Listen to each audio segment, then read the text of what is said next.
Hello guys, ഈ വീഡിയോയിൽ പറയാൻ പോണത് the perks of being a villain എന്ന് പറയുന്ന ഒരു മാനുവലിനെ കുറിച്ചിട്ടാണ്.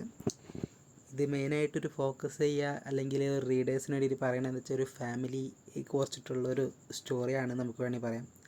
അതായത് ഒരു ഓർഫനായിട്ടുള്ള ഒരു ഫീമെയിൽ ലീഡാണ് നമ്മളിതിൽ മെയിനായിട്ടുള്ളത്. എന്നാൽ അവൾ വായിക്കുന്ന ബുക്കിലേക്ക് അവൾ ചെല്ലണ സമയത്ത് അതിലും ഒരു ഓർഫനാണ്. എന്നാൽ അതിൻ്റെ ഉള്ളിൽ നിന്ന് ഒരു ഇങ്ങനെ ദത്തെടുക്കുകയാണ്, അഡോപ്റ്റ് ചെയ്യുന്നു. എന്നിട്ട് അത് അവർ ചെല്ലുന്നത് ഒരു വില്ലേനിയസ് ആയിട്ടുള്ള ഫാമിലിയിലേക്കാണ്. എന്നിട്ട് അവിടെ ഉള്ള സ്റ്റോറി, ഇൻട്രസ്റ്റിംഗ് ആയിട്ടുള്ള സ്റ്റോറിയും കാര്യങ്ങളാണ് ഇതിൻ്റെ ഉള്ളിൽ അവർ പറയണതുള്ളത്.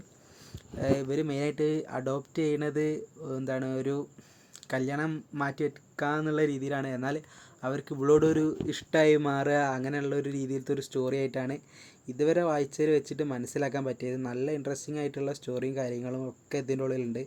ഒരു ഷോജോ, അതായത് ഒരു മെയിനായിട്ട് റൊമാൻസും കാര്യങ്ങളൊക്കെയാണ് ഇതിനുള്ളിൽ ഫോക്കസ് ചെയ്തിട്ടുണ്ടെങ്കിലും നമുക്ക് വേണ്ട ഓരോരോ കാര്യങ്ങൾ അവിടെ ഇവിടെയൊക്കെ ആയിട്ട് ആക്ഷനും ഒക്കെ കോമഡി ഒക്കെ കിട്ടുന്നുണ്ട്. കാരണം ഓരോരുത്തർക്കും ഇങ്ങനെയുള്ള സ്റ്റോറീസൊക്കെ താല്പര്യമുള്ളവർ ഒരു ട്രൈ ചെയ്യേണ്ടത് തന്നെയാണ് the perks of being a villain എന്ന് പറയുന്ന മാൻവ.